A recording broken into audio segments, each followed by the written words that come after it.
हरिओम। स्वागत है आप सभी का गीता ज्ञान चर्चा में। हम अध्याय 7 के अंतिम 4 श्लोक पर हैं। आज प्रारंभ कर रहे हैं 7वें अध्याय के 27वें श्लोक से। भगवान कह रहे हैं कि हे भरतवंशी अर्जुन, इच्छा और द्वेष से उत्पन्न द्वंद्व रूप मोह से संसार के समस्त प्राणी जन्म लेकर अत्यंत अज्ञानता को प्राप्त हो रहे हैं।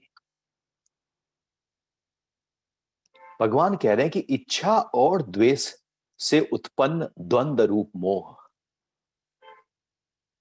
यदि जीवन को थोड़ा गहराई से हम देखें तो हम इच्छा में या द्वेष में ही जीवन को जी जाते हैं। राग और द्वेष ही सबसे बड़ी एक ऐसी हमारे अंदर भाव बने रहते हैं जिसमें पूरा जीवन निकलता चला जाता है। हमारे अंदर इच्छाएं होती हैं, वासनाएं होती हैं, हम कुछ चाह रहे होते हैं और जगत में हम लगातार कुछ ना कुछ किसी ना किसी इच्छा से भरे होते हैं। कभी ये इच्छा है, कभी वो इच्छा है, कभी धन की इच्छा है, कभी पद की इच्छा है, कभी परिवार की इच्छा है, कभी परिवार में शादी की इच्छा है, तो कभी स्वास्थ्य की इच्छा है। इच्छा कभी छोड़ती नहीं है पीछा। और जब इच्छा को पाने के लिए हम आगे बढ़ते हैं तो बहुत सारे झंझट शुरू हो जाते हैं। ऐसा थोड़ी है कि इच्छा को पा लेना आराम है। वहां से तो झंझट शुरू होते हैं। हम कहते हैं बड़ा काम हो जाए, लेकिन जब वो काम बड़ा होने लगता है तो उसको समेटना मुश्किल हो जाता है, उसको संभालना मुश्किल हो जाता है। वही इच्छा हमारे ऊपर लौट लौट कर आती है, जैसे कोई टक्कर मार रही हो कि तूने ही तो चाहा था, ले इसका फल ले। अब वो इतना प्रेशर हमारे ऊपर आ जाता है कि व्यक्ति उसको संभाल नहीं पाता, उसको मेंटेन नहीं कर पाता। जब तक वो पूरी ना हो तब तक उसके लिए भागते हैं, जब वो पूरी होने लगे तो फिर उससे बचकर भागते हैं, चूंकि ये तो समस्या अब सिर पे आ गई है। घर ना हो तो घर के लिए इच्छा है, घर हो गया तो उसका मेंटेनेंस में खर्चा बहुत हो रहा है तो उसपे हाय तौबा है। कार नहीं है तो कार के लिए इच्छा है, कार आ गई, एक्सीडेंट हुआ या मेंटेनेंस हुआ या पेट्रोल महंगा हो गया तो फिर और तनाव हमने पैदा कर लिया। शादी नहीं थी तो शादी की इच्छा थी, शादी हो गई तो अब सोचते हैं कि अरे कहाँ फंसे हैं। इच्छा कोई भी पूरी करो, जब वो पूरी हो जाएगी तो फिर उसका असर आएगा, लौट कर आएगा। और जीवन भर जब एक इच्छा पूरी होती है तो फिर दूसरी इच्छा खड़ी हो जाती है। एक इच्छा जब लौट कर सिर पर आती है तो फिर उसको बैलेंस करने के लिए अब एक दूसरी इच्छा खड़ी कर लेते हैं। फिर वो इच्छा जब पूरी होने लगती है और लौट के आती है तो फिर तीसरी इच्छा खड़ी कर लेते हैं। यहाँ यूं ही चलता रहता है, जीवन ऐसे ही बीत जाता है।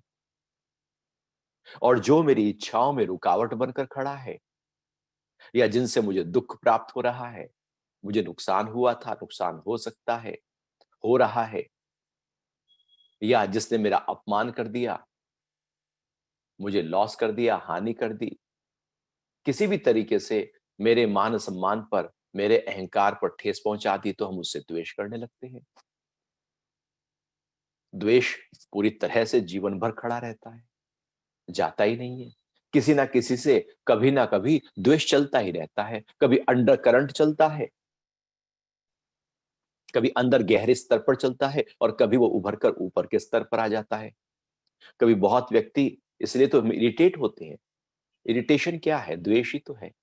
हम क्रोध करते हैं, घर में कलह होती है, झगड़े होते हैं। वो जो टेंशन है वो क्या है? वो द्वेष ही तो है। मन जब बिखरने लगे, हिल जाए, परेशान हो जाए, उसको द्वेष कहते हैं। ऊर्जा जब बैलेंस होकर पूरी तरह से हर सेल्स पर नेगेटिव इंपैक्ट डालने लगे तो समझो कि द्वेष खड़ा है। इसलिए वो क्रोध, चूंकि सारे क्रोध काम के आधार पर खड़े हैं। गीता में भगवान ने दूसरे अध्याय में बोला था कि काम से ही क्रोध उत्पन्न होता है। अभी जो काम है यही इच्छा है मेरी, जो हमें चाहिए जब वो पूरा ना हो तो द्वेष हो जाता है। तो या तो हम इच्छाओं में रहते हैं या द्वेष में रहते हैं। फिर जब द्वेष में रहते हैं तो कुछ और इच्छा करते हैं कि ये पूरा हो जाए तो शायद ये द्वेष मिटे। अब वो इच्छा खड़ी हो जाती है, अब उस इच्छा से एक और नया द्वेष खड़ा हो जाता है। हर इच्छा किसी ना किसी द्वेष को खड़ा कर रही है और हम इसी तरह से अपने आप को इच्छा में और द्वेष में लगाए रखते हैं और पता भी नहीं लगता और हमें मजे आने लगते हैं। हम इसको एन्जॉय करने लगते हैं। समस्या ये भी तो है कि बीमारी यदि शरीर में हो जाए, व्यक्ति एन्जॉय करने लगता है। घरों में देखो कई बार तो कोई पूछता नहीं और व्यक्ति जरा-सा बीमार हुआ और सब घर के लोग उसे देखने लगते हैं, पूछने लगते हैं। दूर-दूर से परिवार के लोग फ़ोन करके पूछने लगते हैं, मिलने आने लगते हैं, भाई क्या बात है, कैसे हो? और उसे लग जाता है, वाह यार! जब ठीक था तो कोई पूछता नहीं था, बीमार था तो सब पूछ रहे हैं, मेरे लिए फ्रूट्स भी आ रहे हैं, ध्यान भी रखा जा रहा है, रिश्तेदार भी फ़ोन कर रहे हैं, क्यों ना बीमार ही रहें? तो बीमारी को पकड़ लेता है, क्योंकि उससे अब उसकी कोई एक इच्छा पूरी हो रही है। लोग ऐसे बहुत लंबी-लंबी बीमारियाँ पकड़ कर रखते हैं। बहुत सारे ऐसे सुलझ सकती हैं समस्याएँ लेकिन पकड़ कर रखते हैं, चूँकि वो सुलझ गई तो फिर क्या होगा? फिर क्या करेंगे? सारी प्रॉब्लम सॉल्व हो गई तो फिर उसके बाद आखिर जिएँगे कैसे? करेंगे क्या? चूँकि जीवन को समझ लिया है कि इच्छा है और द्वेष है, तो यही जीवन है। जैसे पक्षी के 2 पंख हैं, तो 2 पंखों की तरह जैसे पक्षी उड़ता है, व्यक्ति भी जीवन में इच्छा और द्वेष के पंखों के आधार पर अपने जीवन को जी जाता है। और जब ये 2 चीज़ें खड़ी रहती हैं, तो भगवान कह रहे हैं कि इससे जो है द्वंद रूप मोह उत्पन्न होता है। एक मोह उत्पन्न होता है जो द्वंद के रूप में है। अर्थात द्वंद का मतलब है कि हमेशा कुछ ना कुछ हलचल की प्रक्रिया द्वंद है। 2 की प्रक्रिया द्वंद है। अच्छा या बुरा, इच्छा पूरी हुई अच्छा, नहीं पूरी हुई बुरा। द्वेष किया और मैं द्वेष करने में क्रोध किया और मैं क्रोध करने में सफल हो गया, उसे बहुत ही हिला दिया, तो अंदर से खुशी आती है। लोग नाराज होकर खुश हो जाते हैं, क्योंकि उसको कुछ पता लग गया। और मान लो आप नाराज हुए और सामने वाले जिस पे नाराज हुए वो मुस्कुरा रहा है। वो आपको देख रहा है और मुस्कुरा रहा है, बाहर नहीं मुस्कुरा रहा है, अंदर मुस्कुरा रहा है और आपको भी लग रहा है कि इस पे तो कुछ फ़र्क ही नहीं पड़ रहा है, तो आपके अंदर और क्रोध बढ़ जाएगा। यदि वो हिल जाए तो आप खुश हो जाते हो और यदि ना हिले तो आप दुखी हो जाते हो, वहाँ फिर द्वंद खड़े हो जाएँगे। द्वेष में भी हम द्वंद खड़ा कर लेते हैं, अक्सर यही होता है। हम किसी को क्रोध करते हैं और वो बदले में ऊपर से बड़ा क्रोध करता है, तो हमने क्रोध किया था अपने आराम के लिए, अहंकार की पूर्ति के लिए, लेकिन उसने तो और बड़ा क्रोध कर दिया, अब द्वेष पैदा हो गया। तो ये द्वंद हमेशा हर इच्छा में चलते रहते हैं। कभी सुख आया इच्छा से और कभी उसी इच्छा से दुःख भी आ गया। कभी लाभ हुआ, कभी हानि भी खड़ी हो गई। कभी मान हुआ, कभी अपमान भी खड़ा हो जाएगा। तो इच्छा से द्वंद रहते हैं, 2 रहते हैं। एक जैसा हम चाहते हैं वैसा ही हो जाए ऐसा नहीं होता, कि जैसा मैंने चाहा सब कुछ वैसा ही घट जाए मेरे जीवन में। जैसी इच्छा मैं रख रहा हूँ, बिल्कुल ऐसी इच्छा बस मेरी पूरी होती चली जाए। व्यक्ति ऐसे ही कुछ सोचने लगता है और इसी सोच के आधार पर वो इच्छाएँ गढ़ता है, मढ़ता है और उन इच्छाओं को पूरा करने में लगा रहता है। इच्छा हम कर सकते हैं लेकिन उसका असर क्या आएगा वो हमारे हाथ में थोड़ी है। आप इच्छा कर सकते हैं, इच्छा करने में कोई खर्च थोड़ी है। आप कुछ भी सोच सकते हैं बैठकर। तो सोचने में तो कोई इसमें खर्चा होता नहीं है इसलिए सोच लो। लेकिन उसको पूरा करने में एक बहुत बड़ा एक काम। तो जब वो पूरा ना हो तो फिर व्यक्ति दुखी हो जाता है। तो जब ये पता लग जाए कि सारी इच्छाएँ जो हैं, वो पूरी होती नहीं है, फिर हम उन इच्छाओं को पूरा करने में क्यों लगे रहते हैं? क्यों फिर हम द्वंद के रूप में मोह खड़ा कर लेते हैं? क्यों हम द्वेष खड़ा कर लेते हैं? हमारे द्वेष हमारे ही बीज बोए हुए हैं। सारे झगड़े, सारे जितना भी अलगाव है, बीज हमने बोया है। उस समय पता नहीं था जब बीज बोए जा रहे थे। उस समय लगा कि अरे ठीक है ना, कुछ नहीं फ़र्क पड़ता। लेकिन जब वो बीज बबूल के थे, जब वो पेड़ बने, तो फिर वो पता लगा कि अरे! वो तो गलती हो गई थी। हमारी इच्छाओं के आधार पर सारे द्वेष खड़े हैं। सारे झगड़े हमारे ही किसी अहंकार के आधार पर खड़े हैं। हम ही जन्म देते हैं अपने सारी समस्याओं को। कोई दूसरा नहीं है कि जो मेरी समस्याओं को जन्म देता है। हमें लगता है, पति को लगता है शायद पत्नी, पत्नी को लगता है शायद पति, बच्चों को लगता है शायद माँ-बाप, माँ-बाप को लगता है शायद बच्चे, भाई को लगता है शायद दूसरा भाई।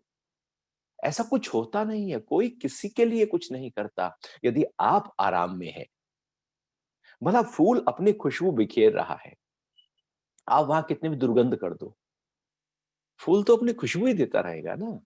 आप और दुर्गंध कर दो, तो फूल से निकलने वाली खुशबू बदलती नहीं है, बाहर दुर्गंध कितनी भी हो जाए, क्योंकि उसका स्वभाव है खुशबू देना।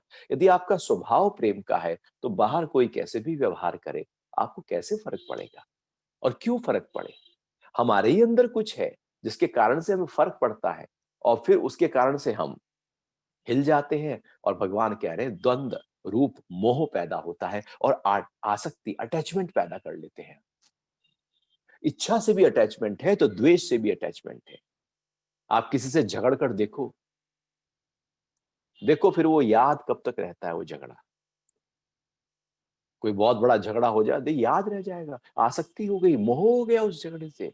हमने पकड़ लिया उस झगड़े को अपने मन के अंदर, उसे जाने थोड़ी दिया। झगड़ा चला गया, समय बीत गया, सालों बीत गए, लेकिन मन तो पकड़े बैठा है, अर्थात मन ने उस द्वेष से भी मोह पैदा कर लिया। ये मोह कुछ अच्छी-अच्छी चीजों को ही नहीं पकड़ता, ये तो सब कुछ पकड़ लेता है। इसलिए हम बुरी दुःख के ख़यालों को, बुरे ख़यालों को याद रखते हैं, चूँकि मोह था उनसे। इसलिए भगवान कह रहे हैं कि संसार के समस्त प्राणी जन्म लेकर अत्यंत अज्ञानता को प्राप्त हो रहे हैं। बस इच्छा और द्वेष के कारण से जो द्वंद्व रूप मोह पैदा होता है, वही अज्ञानता है।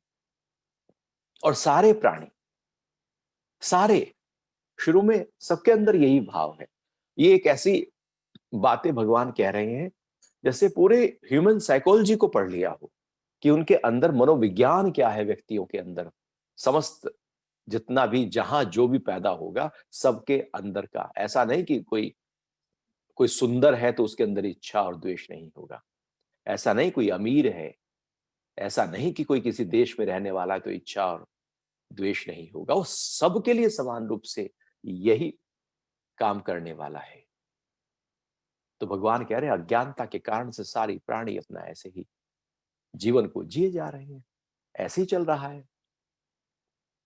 फिर इसकी काट क्या हो, इसकी तोड़ क्या हो, कैसे इससे ऊपर उठे?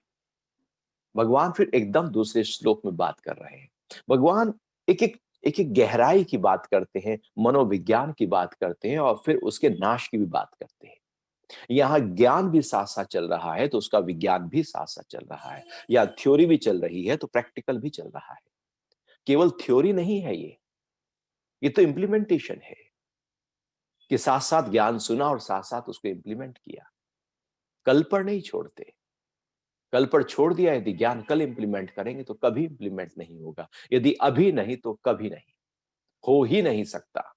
ज्ञान में यही तो खूबसूरती है, वो उसी समय लाभ देता है, एकदम चित्त के अंदर पड़े हुए संस्कारों का नाश करता है। और हम कहें कि कल खत्म हो गया, वो वाणी अब शब्द बन जाएगा, वो आप पर कोई फायदा नहीं करेगा, क्योंकि वहां पर जो अर्थ था और जो भाव था गुरु का, वो अब काम नहीं करेगा, क्योंकि वो बाद में शब्द रह गए। तो भगवान कह रहे हैं आगे, ये 7वें श्लोक का, 7वें अध्याय का 28वां श्लोक है।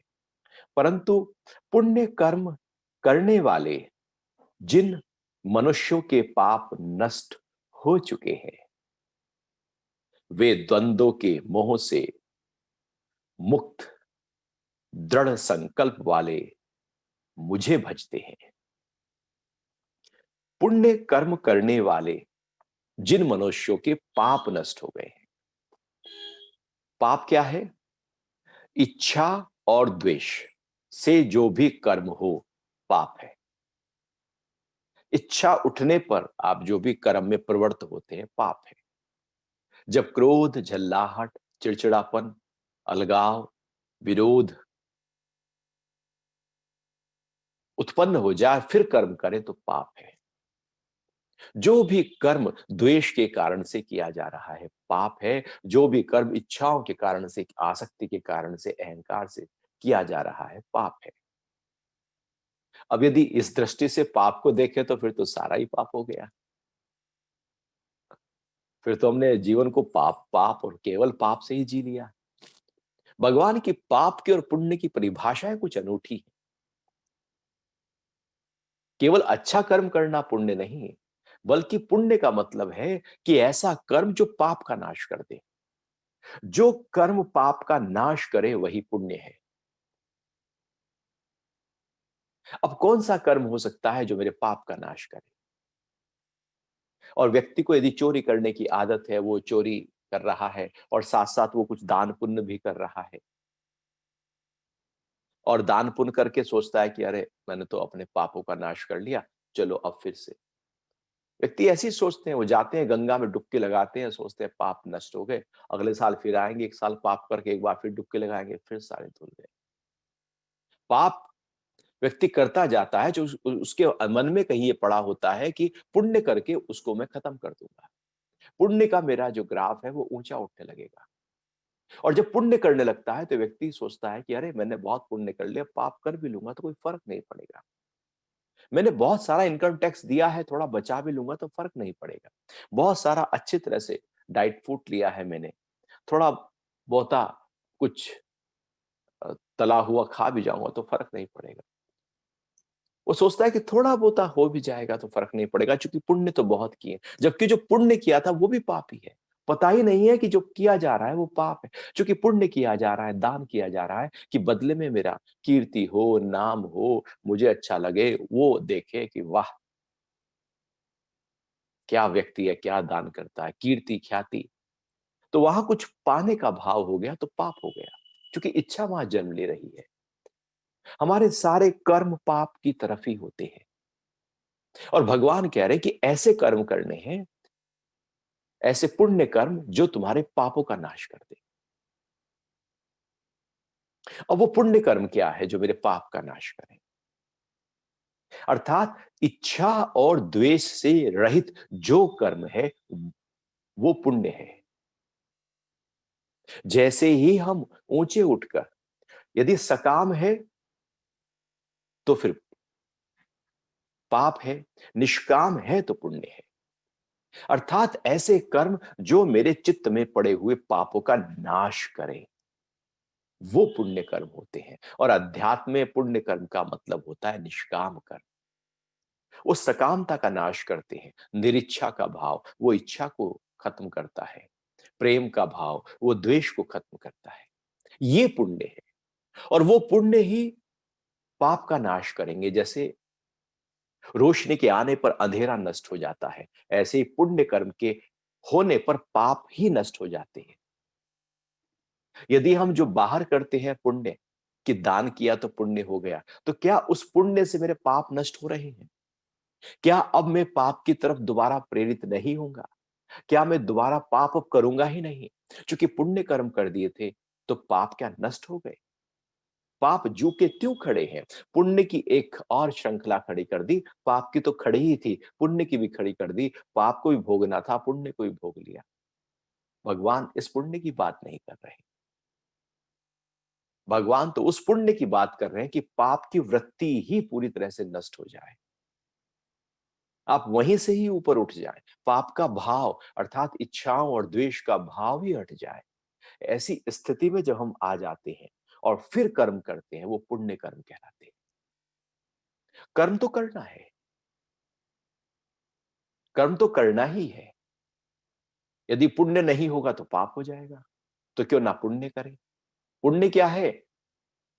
अर्थात इच्छा और द्वेष से रहित होकर निष्काम के भाव में जब किए जाते हैं कर्म, तो वह पुण्य कहलाते हैं। और वही कर्म लगातार उस पाप का अर्थात जो चित्त में पड़े हुए कर्मों के फल हैं पाप, उसका नाश करता चला जाता है। जैसे जैसे हम अंतर्मुखी होते चले जाते हैं, वैसे वैसे चित्त की सफाई होती चली जाती है।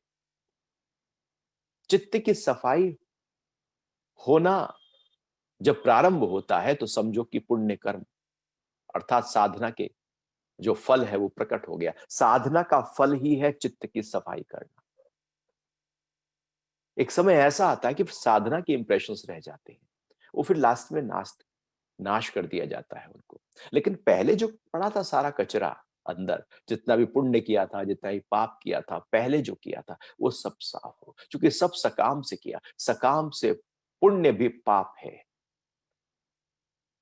और निष्काम से पाप भी पुण्य है।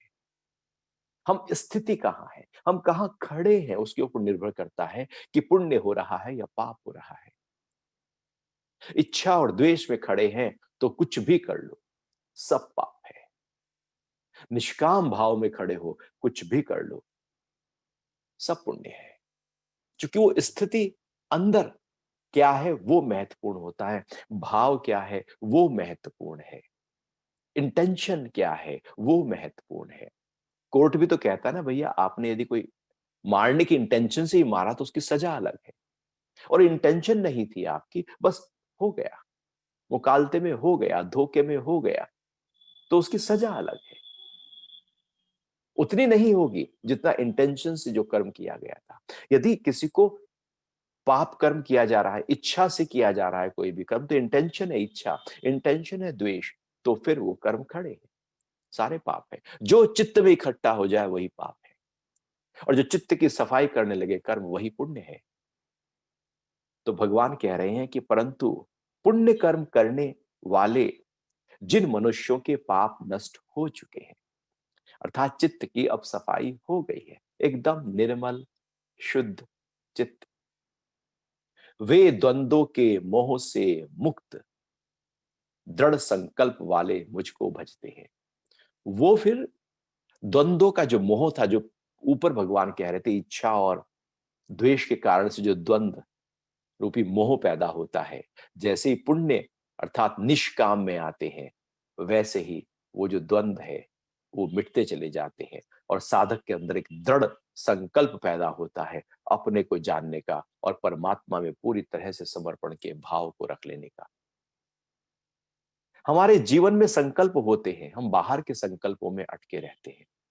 जगत से कुछ पाने का संकल्प, दृढ़ संकल्प है कि अपने को जानने का संकल्प। संकल्प करो तो ऊंचा करो, छोटा छोटा क्या संकल्प करना, ये संकल्प तो बांध देंगे। दृढ़ संकल्प भगवान को भजने का, अर्थात अपने आप को जी जाने का। भगवान को भजने का मतलब है पल पल को जीने का, जैसे फूल पल पल प्रफुल्लित होकर सुगंधित होकर खिल रहा है, ऐसे भी हम जब पल पल जी जाएं, समझो कि पा लिया है उस परमात्मा को, पा लिया है उस विराट स्वरूप को, जो जैसे पूरी तरह से मैंने समर्पित किया। लहर ने समर्पित किया समुद्र को तो समुद्र हो गई, लहर अलग से कहे कि मैं लहर हूं तो फिर वो समुद्र नहीं रही, फिर वो समुद्र का आनंद लेगी, विराटता विशालता का आनंद लेगी। वो बुलबुला यदि कहे कि मैं समुद्र हूं तो वो उसका आनंद लेगा, और कहे मैं बुलबुला हूं तो फिर वो आनंद समुद्र का नहीं ले सकता। हम भी यदि जीवन में यही सोचे कि मैं वो उस परम पिता परमात्मा का ही हिस्सा हूं, का ही अंग हूं, का ही अंश हूं, तो बस अब मैं उस दिव्यता का आनंद ले रहा हूं। अर्थात लगातार अब हमारे मन में प्रेम है, एक सुकून है, एक आनंद है, एक खुशी है, एक प्रसन्नता, एक मुस्कुराहट है, हल्कापन है, प्रफुल्लितता, उमंगता है, एक जीवंतता है जीवन में। फिर सारे काम करो, जी के करो, कट के नहीं, मर के नहीं, पिस के नहीं, दब के नहीं, परेशान होके नहीं, हताश निराश होकर नहीं, दुखी होकर काम काहे करना। क्यों ना उसमें एकदम रौनक ले आओ। जैसे आप कपड़े धोकर सुखा के जब रख लेते हैं तो प्रेस करके पहनते हैं ना, आप वैसे भी गुचर मुचर से कपड़े पहन लो, वो भी कपड़े पहनकर आप पार्टी में जा सकते हैं, और पर बहुत अच्छी तरह से प्रेस की हुई, आयरन किए हुए कपड़े ही पहन के जा सकते हैं, दोनों कपड़े हैं। अब ऐसे ही दोनों जीवन है। अब आप परेशान होके भी जी सकते हो और बहुत ही अच्छी तरह से भी जी सकते हो। तो कपड़ों का रखरखाव बेहतर भी कर सकते हो, और ऐसे ही कपड़े पहने, जब निकाले तो कुछ ऐसे गठरी सा बनाया फेंक दिया और फिर निकाल के उन्हें ही पहन लिया। लोग ऐसे ही जीवन जी जाते हैं। हमको याद है जब हम 12th क्लास में थे तो एनसीसी के कैंप के लिए 10 दिन के लिए गए। तो रायपुर में देहरादून के पास में एक कैंप होना था, तो वहां पर तो एक हमारे साथ का एक मित्र था, तो वो घर से ही एनसीसी की वो ड्रेस पहन के निकला था और वो वहां जाके 10 दिन तक उसने वही कपड़े पहने रखे। उसी में सो जाए, उसी में उठकर परेड कर ले, उसी में ही सब कुछ काम, बाथरूम भी जाए तो वही, नहा के भी आए तो वही पहन ले। अब कुछ हम ऐसा ही जीवन जिए जा रहे हैं। हम उन्हीं पुरानी आदतों में, पुराने ख्यालों में, पुराने स्वभाव में, वही घिसी-पिटी पुरानी चीजों में ही हम अपने जीवन को जिए जा रहे हैं। एक दूसरा है, आप अपने आप को नया करते जा सकते हैं। तो ये तो हमारे ऊपर है कि हमने जीवन को ऊंचाई पर जिया तो समझो कि हमने उस परमात्मा को अनुभव किया, निचाई पर जिया तो फिर तो सारे झगड़े खड़े ही हैं। फिर आगे भगवान 7वें अध्याय के 29वें श्लोक में कह रहे हैं कि देखो, जब किसी भी अध्याय का अंत हो रहा होता है, वो जो अंत के श्लोक होते हैं उसमें भगवान पूरी तरह से निचोड़ की बात कर देते हैं, गहरी बात वहां पर कह देते हैं। भगवान वही कह रहे हैं कि जो मेरी शरण होकर जन्म मरण से मुक्त होने का यत्न करते हैं, वे उस ब्रह्म को, संपूर्ण अध्यात्म को और संपूर्ण कर्म को जान लेते हैं। कौन जान लेते हैं? जो मेरी शरण होकर जन्म मरण से मुक्त होने का यत्न करते हैं। तो पहली बात है भगवान की शरण होने का भाव होना। जन्म और मरण के जो चक्र है, जो 84 का चक्र है, 84 लाख योनियों में जो हम लगातार जन्मते रहते हैं, मरते रहते हैं, जन्मते रहते हैं, मरते रहते हैं, जैसे बुलबुला पानी में होता रहता है, खत्म होता रहता है, फिर उड़ जाता है, लहरें आती हैं, खत्म हो जाती हैं, फिर आती हैं, फिर खत्म हो जाती हैं। ऐसे ही ठीक ऐसे ही जैसे कुम्हार मट्टी से बर्तन बनाता है, फिर मट्टी बन जाता है, टूट जाता है, फिर मट्टी, उसी मट्टी से बर्तन, न जाने कितने बर्तन बना सकता है। 84 लाख वो बर्तन उसी मट्टी से बना सकता है। ऐसी ऐसे ही ये शरीर भी है। जब तक इसके अंदर चित्त में पड़े हुए हमारे कर्मों का लेखा जोखा पूरी तरह से नष्ट ना हो जाए, ये जन्म और मरण का सिलसिला चल रहा है, अबाध गति से चल रहा है, निरंतर चल रहा है, चलता ही रहेगा। कर्मों के आधार पर कभी अच्छी योनि, कभी बुरी योनि चलती रहेगी। जैसे अभी इसी जन्म में हम गलत कर्म करें, बुरे कर्म करें तो फल वैसा बुरा आ जाएगा। तो ये जन्म मरण का सिलसिला चल रहा है, चलता रहेगा, चलता ही आ रहा है। इसको तोड़ना है और इसी जन्म में, मनुष्य जन्म में इसको तोड़ा जा सकता है, काटा जा सकता है। और उसका तरीका भगवान यहां पर कह रहे हैं, जो मेरी शरण आता है वो तोड़ सकता है इस श्रृंखला को, इस चेन को कुतरा जा सकता है, काटा जा सकता है। शरण आना पड़ेगा। शरण आने का मतलब है कि समर्पण होना पड़ेगा उस परमात्मा के प्रति। और परमात्मा के प्रति यदि हमें समर्पित होना है तो फिर अपने को, अपना जो वजूद है उसको गंवाना पड़ेगा। मेरा जो अहंकार है, मेरी जो वासना है, मेरा जो कुछ बड़ा हो जाने का भाव है, मैं कुछ विशेष अपने आप को बांधने का जो भाव पाले हुए हूं, हमने पाला है बहुत सारी अपने कुछ ऐसी गलतियों को जिससे हम अपने को कुछ विशेष मानने लगते हैं। तो जब अपने में ऐसे गुरूर आए तो कभी जाकर अस्पतालों में देखना चाहिए कि कैसे लोग बीमार हो सकते हैं। कभी गुरूर आए तो जाकर शमशान में देखना चाहिए कि हमसे भी बहुत होशियार, बुद्धिमान, चतुर, चालाक, पद वाले, धन वाले, वैभव वाले, कुटुंब वाले वहां राख बने पड़े होते हैं। ये जबरदस्ती का बहुत ही झूठा गुरूर हमने पाला है और यही जन्म मरण के चक्र में हमें लगातार फंसाए रखता है। लेकिन जैसे ही हम शरण जाते हैं, अर्थात अपने वजूद को, मैं नहीं बस वो ही वो है, वो ही रह गया, मैं रहा ही नहीं। शरण का मतलब है अब मैं नहीं रहा, अर्थात अपने माथे को जैसे ही हम गुरु के चरणों में, प्रभु के चरणों में कहीं परमात्मा के चरणों में पूरी तरह से नतमस्तक हो जाते हैं, समर्पित हो जाते हैं। अब मैं नहीं रहता, वो ही राज करते हैं, वो ही रह जाते हैं। जैसे पहले गुलाम हुआ करते थे, तो लोग खरीद लिया करते थे, अब वो गुलाम जीवन भर उनका काम करते रहते थे। अर्थात अब उनका अपना कुछ नहीं, अब वो जो मालिक है उसी का ही। क्या हमने जैसे उस गुलाम ने एक समर्पण किया था, क्या हमने उस परमात्मा के प्रति पूरी तरह से समर्पित किया है? जैसे तू रखे, वैसे मैं रहूं। जो तू खिलाए, वो मैं खाऊं। जहां तू ले जाए, वहां मैं जाऊं। जो तू कराए, वो मैं करूं। क्या इतना पूरी तरह से समर्पण का भाव अंदर है? शरण में आए हैं हम तिहारी, दया करो हे दयालु भगवत। हम गा लेते हैं, भजन गुनगुना लेते हैं, हे परमात्मा तेरा तुझको अर्पण क्या लागे मेरा, हे परमात्मा मैं तेरी शरण में हूं। लेकिन जैसे ही भजन खत्म हुआ नहीं कि हमने कहा मैं कुछ हूं।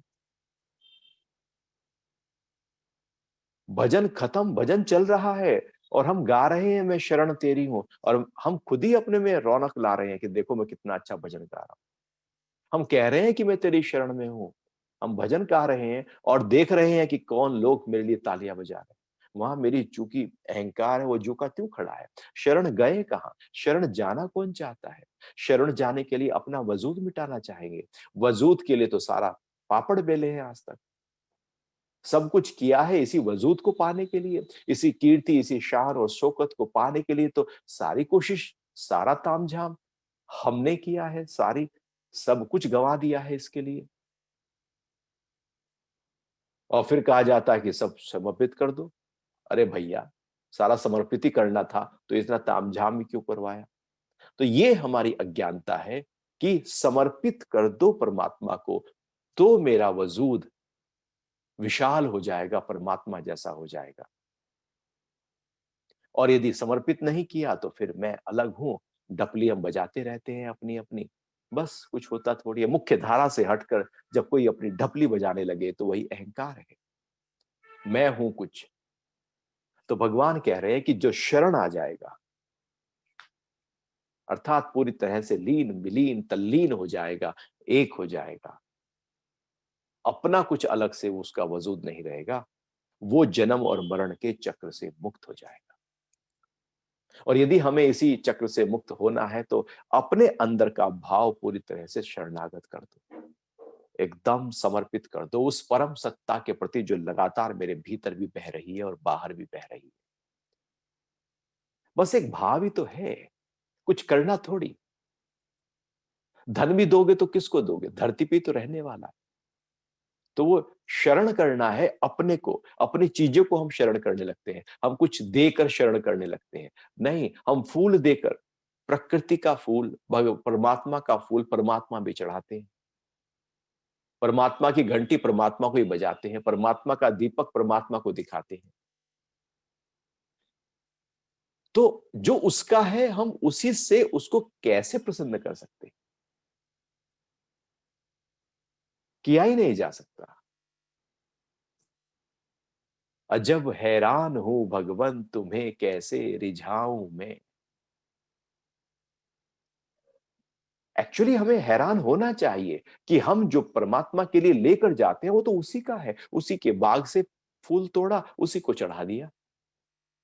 इसमें मेरा क्या है? मैं तो तोड़ लिया उसको, मैंने तो और पाप कर दिया।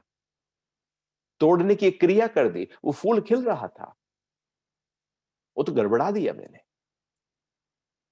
जो जो जो अपने अंदर हमें समर्पित करना है वो हम करते नहीं, अपने शीश को हमें झुकाना है, काट के देना है परमात्मा को, वो हम देते नहीं, हम नारियल को भेंट चढ़ा देते हैं। हमें अपने पुष्प को अंदर से श्रद्धा के सुमन को समर्पित करना है, हम बाहर के पुष्प को चढ़ा देते हैं। हमें अपने अंदर के भाव को, प्रेम को, जो हमारे अंदर है वो परमात्मा को समर्पित करना है। परमात्मा उसको, उसके इंतजार में बैठे रहते हैं, कब आएगा ये श्रद्धा सुमन चढ़ाएगा, ये तो फूल लेकर आ जाता है। तो हम कुछ ऐसा करते हैं जो हमें करना है वो नहीं करते और फिर चाहते हैं परमात्मा मिल जाए। तो जब तक हम पूरी तरह से समर्पित ना हो जाएं, शरण में ना चले जाएं परमात्मा की, तब तक वो नहीं मिलता। वो लड़का और लड़की आपस में मिले हैं शादी के लिए, लड़के को कहना पड़ेगा कि बस तू ही है मेरे जीवन में। वो कहे कि 4 और हैं, तो कहेगा ठीक है। वो शादी नहीं होने वाली। परमात्मा से हमारी शादी तब होगी जब परमात्मा के ही प्रति केवल हमारी नजर होगी, ध्यान होगा, भाव होगा, विचार होगा, ख्याल होगा। केवल और केवल मेरी इंद्रियां, मेरा मन, मेरी बुद्धि, मेरा हर श्वास केवल परमात्मा के लिए है, तो समझो कि शरण है परमात्मा की। ये हर पल की प्रक्रिया है। तो भगवान कह रहे हैं कि वे उस ब्रह्म को जैसे ही उस शरण में जाते हैं, तो शरण में चले गए, जिसकी शरण में गए उसको जान लिया, क्योंकि वही पहुंच गए। फिर उस ब्रह्म को जान लिया और संपूर्ण अध्यात्म को, पूरा जो अध्यात्म है, पूरी जो आत्मा का विज्ञान है, उसको जान लिया, पूरी आत्मा को जान लिया, पूरे ब्रह्म को जान लिया, क्योंकि मैं वही हो गया। जब तक मैं दूर खड़ा हूं जान नहीं सकता। किसी घर के आप दूर खड़े रहो जान नहीं सकते, घर के अंदर आ जाओ तो घर को एकदम आप देख सकते हो। कार दूर से देख रहे हो जान नहीं सकते, कार के अंदर बैठकर उस पे सवारी करने लगो तो आप जानने लगोगे कार को। उसके अंदर उतरना पड़ेगा, अपने को उसमें रखना पड़ेगा, तब उसको जान पाएंगे। ऐसे सामने आम रखा रहे, आप उसे कैसे जानोगे? आप उसका स्वाद चखोगे तो पता लगेगा मीठा था या खट्टा। उसका उसको पूरी तरह से उसमें जुड़ना पड़ेगा। आपके सलाइवा को उस आम के रस से एक होना पड़ेगा, लय होना पड़ेगा, तब जान पाएंगे हम उस आम को, क्या रस है। तो जैसे ही हम शरण जाते हैं, अब हम जान लेते हैं उस ब्रह्म को, चूंकि उसी की शरण में गए, और आत्मा को जो शरण में गया है, और संपूर्ण कर्मों को, जो भी कर्म हो रहा है, सब जान लेते हैं। जान लेते हैं कि जो भी कुछ हो रहा है वो उसी में हो रहा है, उसी से हो रहा है, उसी के द्वारा हो रहा है, उसी का ही, वही कर्म है अपने आप में, वही कर्म करने की क्रिया है, और वही कर्म का फल है। ये जान लेते हैं। अब उससे कर्म अलग नहीं रहा, वही कर्म हो गया। जैसे लहरें और पानी एक ही है, पानी ना हो तो लहरें हो नहीं सकती। हवा का झोंका और हवा एक ही है, हवा ना हो तो हवा का झोंका भी नहीं हो सकता। अगन और आग एक ही है, अग्नि ना हो तो अगन हो नहीं सकती। एक ही बात है, दो नहीं है। तो जान लिया जब ब्रह्म को, तो जान लिया कि सारे कर्म उसी से ही ओतप्रोत हो रहे हैं, उसी से उत्पन्न हो रहे हैं, उसी में लीन हो रहे हैं। सारे कर्मों को जैसे ही जान लिया, अब कर्म कैसे बांधेंगे? जब जब तक जिसको हम नहीं जान पाते वही हमें बांधता है। जब जिसको जान लेते हैं वो बांध नहीं सकता। हम मानते हैं चीजों को, मानना ही बंधन की प्रक्रिया है और जानना ही मुक्ति की प्रक्रिया है। ज्ञान जानने की प्रक्रिया को पैदा करता है और समाज मानने की प्रक्रिया को पैदा करता है। यहां भगवान कह रहे हैं जान लेते। किसको जान लेता है? ब्रह्म को जान लेता है, अध्यात्म को जान लेता है और कर्म को जान लेता है, क्योंकि अब मैं वो ही हो गया।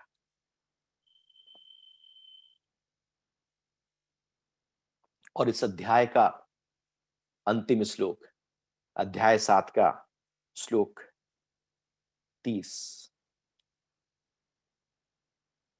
भगवान कह रहे हैं कि जो मुझे अधिभूत, अधिदैव और अधि यज्ञ का स्वामी जानते हैं, वे युक्त चित्त वाले पुरुष परायण काल में भी मुझे ही जानते हैं।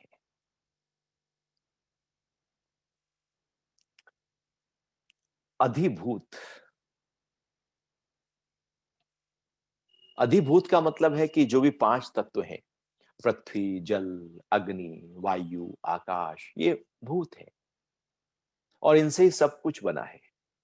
5 महाभूतों से सब पदार्थ बने और 5 महाभूत के आधार पर ये शरीर बना है और इन्हीं 5 महाभूतों के आधार पर ये पूरी प्रकृति हमको दिखाई दे रही है। ये जो 5 महाभूत है, इनका भी जो कारण है, किसी कारण से तो ये उत्पन्न हुए होंगे। तो महाभूत सांख्य दर्शन के अनुसार तन मात्राओं के आधार पर पैदा होते हैं।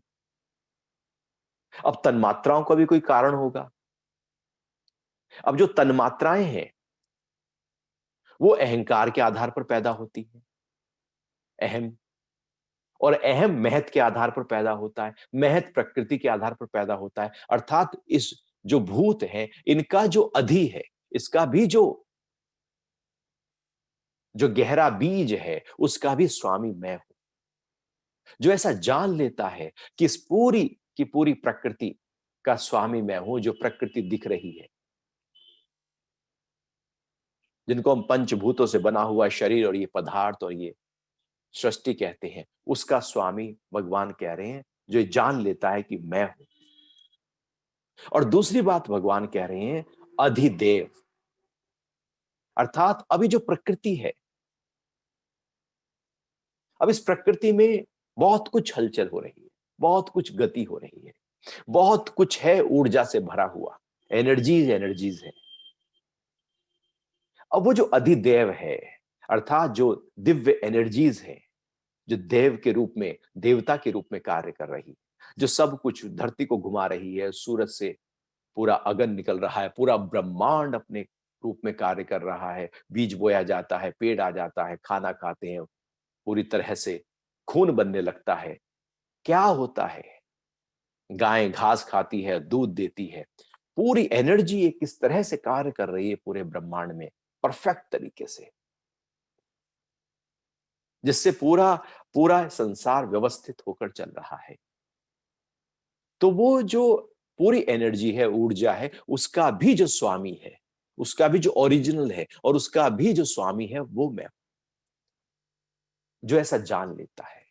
और तीसरी बात भगवान कह रहे अधियज्ञ, अर्थात यहां जो भी कुछ हो रहा है, यज्ञ के रूप में जो भी कुछ हो रहा है, अब पूरी प्रकृति यज्ञ कर रही है। पेड़ कभी अपने लिए फल थोड़ी लगाता है कि मैं खाऊंगा, नदी कोई अपने लिए थोड़ी बहती है कि मैं अपने प्यास को बुझाऊंगी, सूरज अपने लिए थोड़ी चमक रहा है कि मैं अपने अंधकार को मिटाऊंगा, हवाएं अपने लिए थोड़ी कि मुझे ऑक्सीजन चाहिए। पूरी प्रकृति यज्ञ कर रही है, केवल देना देना और देना कर रही है, और पूरा ब्रह्मांड यज्ञ में लगा हुआ है। वो तो हम ही हैं कुछ लोग, मनुष्य, जो कहते हैं कि नहीं, मुझे अपने लिए, स्वार्थ के कारण से जब कर्म किए जाते हैं वो यज्ञ नहीं होते। या यूं कहें कि जो भी कर्म करने की प्रक्रिया हो रही है, यदि यज्ञ का भाव कभी उठा भी, तो भगवान कह रहे हैं वो उसका स्वामी भी मैं हूं।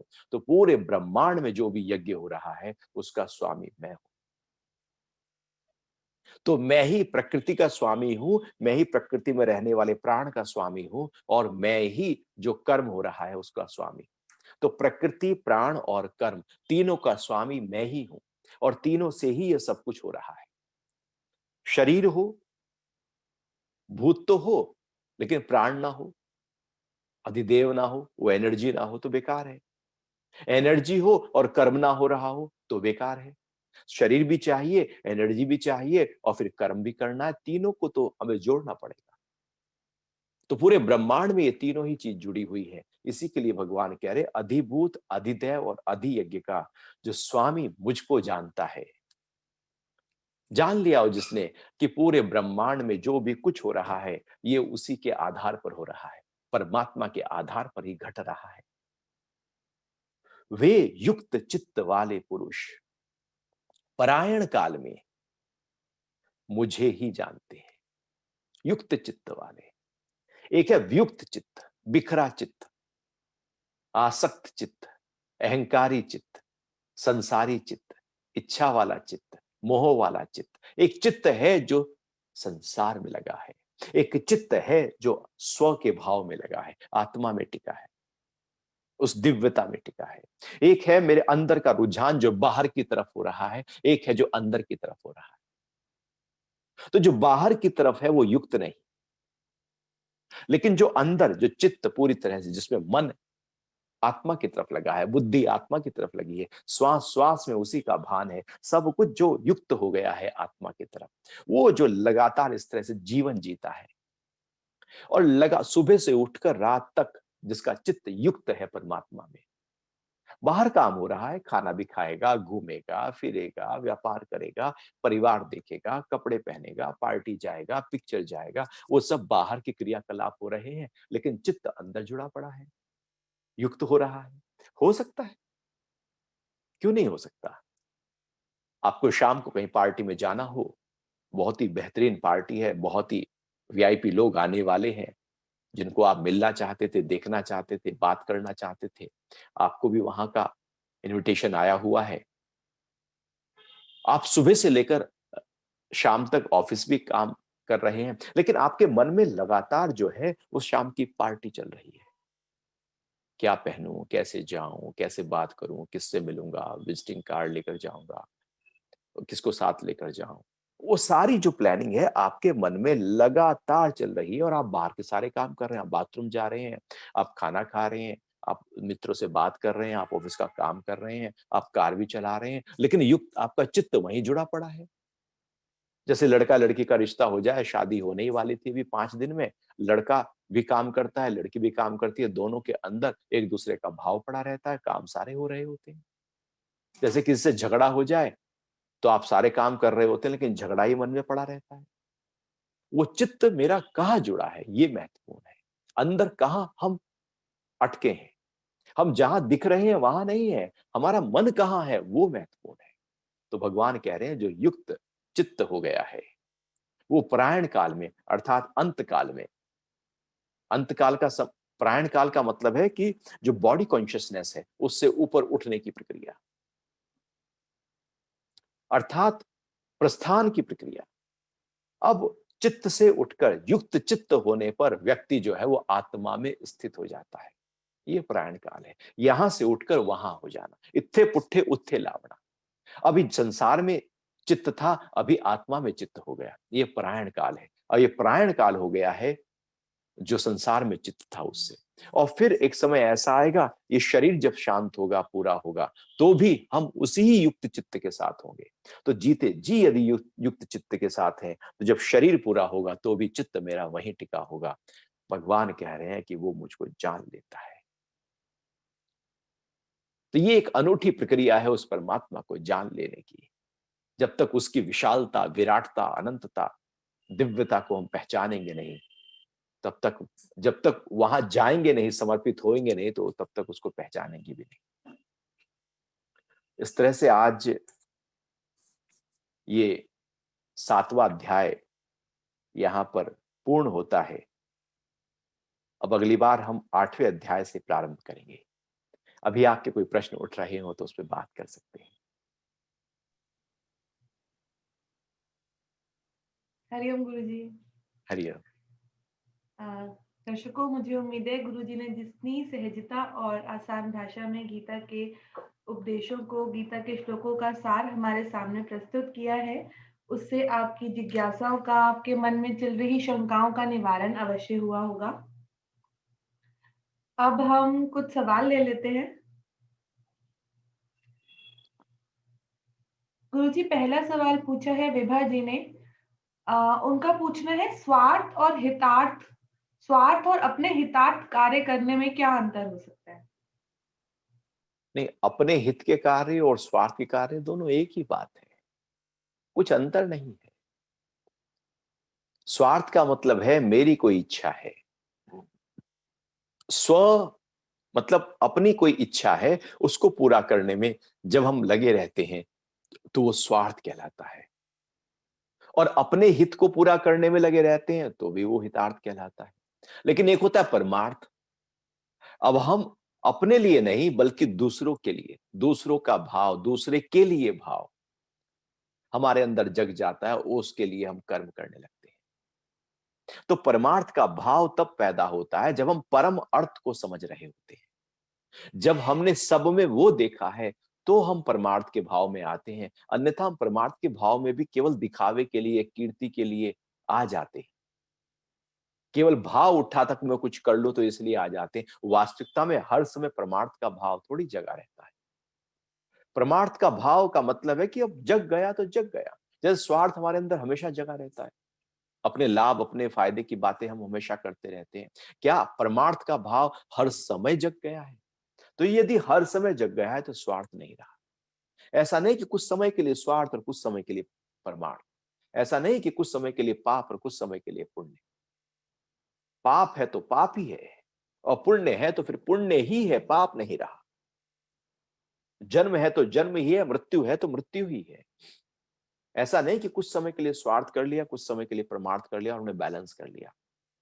नहीं, परमार्थ का मतलब है ऐसी स्थिति, ऐसा कर्म जिससे स्वार्थ भाव ही मिट जाए।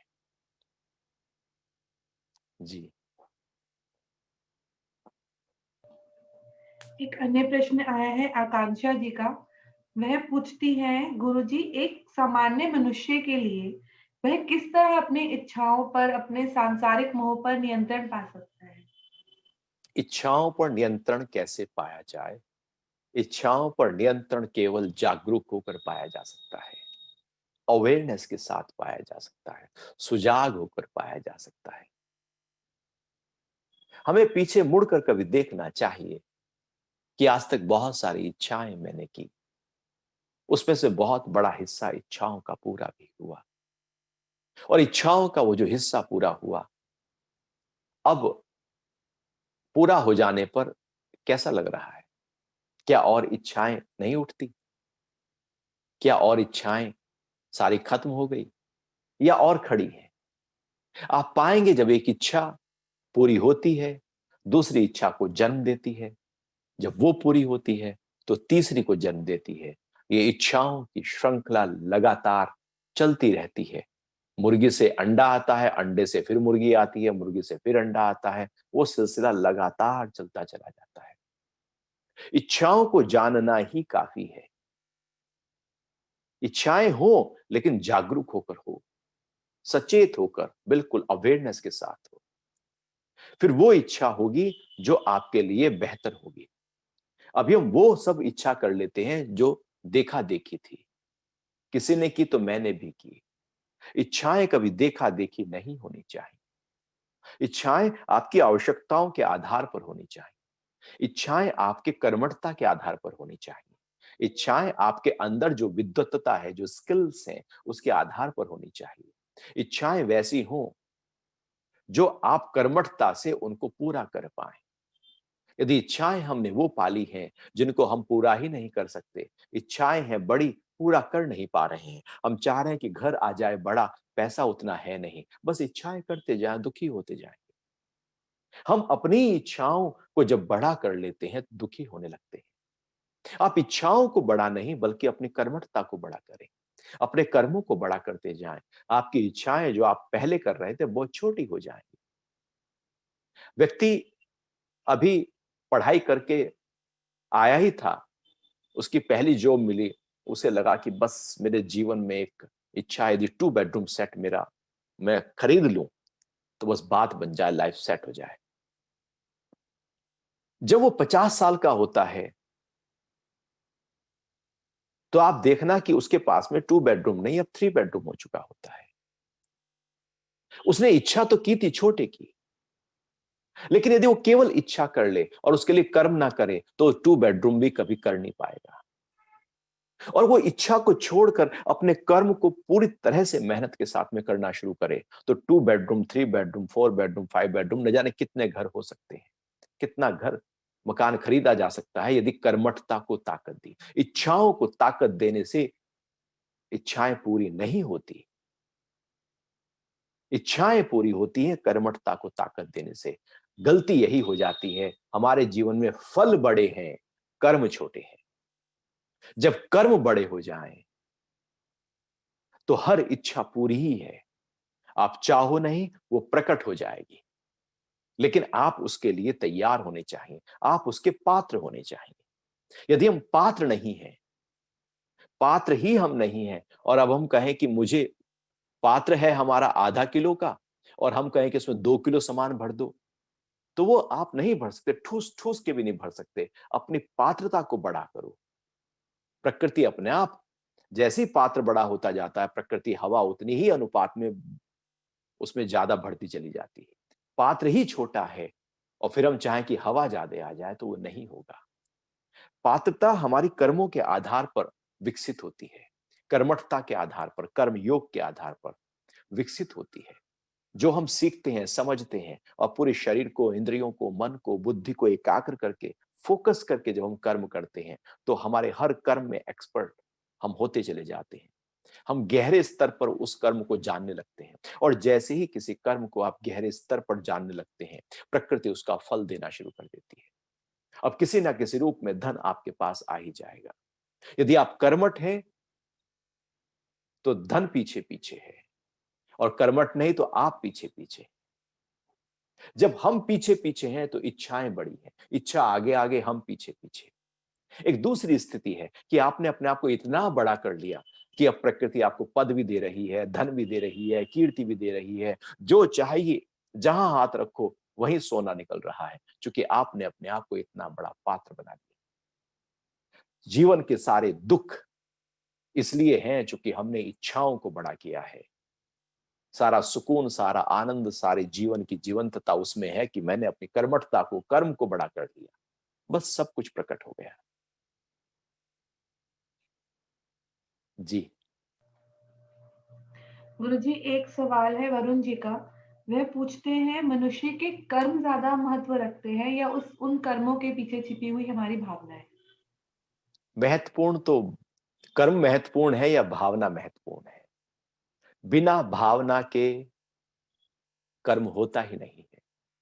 पहले आप सोचते हो, तो पहले सोचते हो, भाव उठता है, उसका विचार करते हो, उसके बारे में थोड़ा-सा आपके अंदर रोलिंग चलती है और फिर आप उस कर्म के लिए जाने लगते हो। जैसे आज आप उठे, आपको लगा यार मौसम तो बहुत अच्छा है, बारिश-वारिश सी है, आज तो चाय-पकौड़े का टाइम है। तो पहले अंदर से उठा चाय-पकौड़ा। तो चाय-पकौड़ा उठा, अब आपने तैयारी शुरू की, देखा कि भैया आलू-वालू है या नहीं है, नहीं है तो आप लाने चले जाएँगे। अच्छा बेसन भी नहीं है तो बेसन भी ले आएँगे। अब आपका एक भाव उठाता है कि आप उस कर्म में लग गए। आपने 2 घंटे लगाया चाय-पकौड़ा बनाने में, आपका पहला भाव ने आपको उस कर्म में लगा दिया और आपके अंदर भाव ना उठे, पड़ोसी के अंदर नहीं उठा, आपके अंदर उठा, आप लगे हुए हैं चाय-पकौड़ा बनाने में, वो तो आराम से बैठा है, उसके अंदर उठा ही नहीं था भाव। उसके उठता तो वो भी लग जाता। तो पहले अंदर से भाव उठता है और फिर हम कर्म में प्रवृत्त होते हैं। तो महत्वपूर्ण कर्म नहीं, महत्वपूर्ण भाव है। हम कर्म को शुद्ध ना करें, अपने भाव को शुद्ध करें। भाव शुद्ध होते ही कर्म अपने आप शुद्ध होते चले जाएंगे। हम कर्म को ठीक करने में लगे रहते हैं। हम अच्छा बनने में लगे रहते हैं। अच्छा बनना पड़ता है। सच्चे हम हैं। सच्चे हम तब होते हैं जब भाव को शुद्ध कर लेते हैं। जैसे ही कोई भाव उठा, उस समय देखिए कि ये भाव क्या है? क्यों उठा? कहां से उठा? किस वासना, किस विकार से उठा? पूरा करेंगे तो क्या होगा? पूरा हो भी जाएगा तो क्या होगा? पकोड़े खा भी लेंगे तो फिर उससे क्या होगा? एक गहरे स्तर पर आप देखेंगे, अरे एसिडिटी भी हो सकती है, कोलेस्ट्रॉल भी बढ़ सकता है, कॉन्स्टिपेशन भी हो सकता है। जब आप गहरे मर्म के उसके अंदर उतर जाएंगे, तो फिर वो कर्म आपका शांत होने लगेगा। इसलिए जो भाव है, वो महत्वपूर्ण होता है।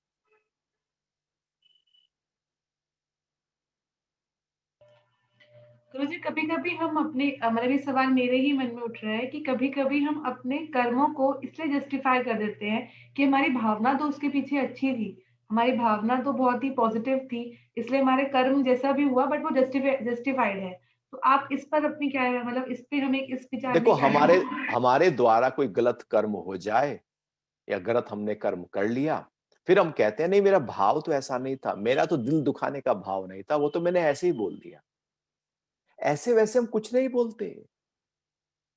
हम बहुत होशियार, चालाक और मुखौटे वाले व्यक्ति हैं। हम कुछ गलतियां करते हैं, उसके ऊपर मुखौटा ढकने लगते हैं। हम बोल देते हैं अपशब्द, फिर कहते हैं नहीं वो तो मुंह से निकल गया। मैं तो ऐसा बोलना नहीं चाह रहा था, निकल गया, करना नहीं चाह रहा था, हो गया। हम असलियत में उससे ज्यादा करना चाहते थे। वो यूं ही थोड़ी निकल गया, कोई पागल है हम? कोई यूं ही निकल जाएंगे शब्द किसी के मुंह से? अंदर तो बहुत कुछ हलचल चल रही है। अंदर को देख नहीं पा रहा है, क्योंकि अंदर को, अपने ही अंदर को संभालना बड़ा मुश्किल होता है। इतना वो विकराल रूप ले लेता है कि हम ही अपने आप को संभाल नहीं सकते और वो शब्द बिखर जाते हैं, कर्म हो जाते हैं, फिर जस्टिफाई करने लगते हैं, क्योंकि अब उसका प्रतिफल आ गया। अब वो सामने वाला, हमने कुछ बोला, वो 4 बोलने लगा। फिर आप कह लेंगे, नहीं, नहीं बाबूजी मैंने तो ऐसा थोड़ी सोचा था। चूँकि आपको लगा अब उल्टा मेरे ऊपर बात आ गई, तो आप कहते हैं नहीं मैंने ऐसे नहीं किया था। और यदि उल्टा ना है तो आप कहते हैं बिल्कुल ठीक तो है ना। तो जहाँ अपना बचाव करना है वहाँ हम कहते हैं नहीं मेरा मतलब ये नहीं था। और जहाँ बचाव ना दिख रहा हो, हाँ ऐसे ही तो मतलब था मेरा। मैं ये तो कहना चाह रहा था, ये तो समझाना चाह रहा था। जहाँ हम पिसने लगते हैं, दबने लगते हैं, पिटने लगते हैं, वहाँ पर हम कहते हैं नहीं मेरा मतलब ये नहीं था। हम बहुत ही होशियार किस्म के लोग होते हैं। अपनी उस होशियारी, चतुराई और चालाकी के कारण से हम जीवन भर उलझे रहते हैं। हम अपने मतलब में ही रहते हैं।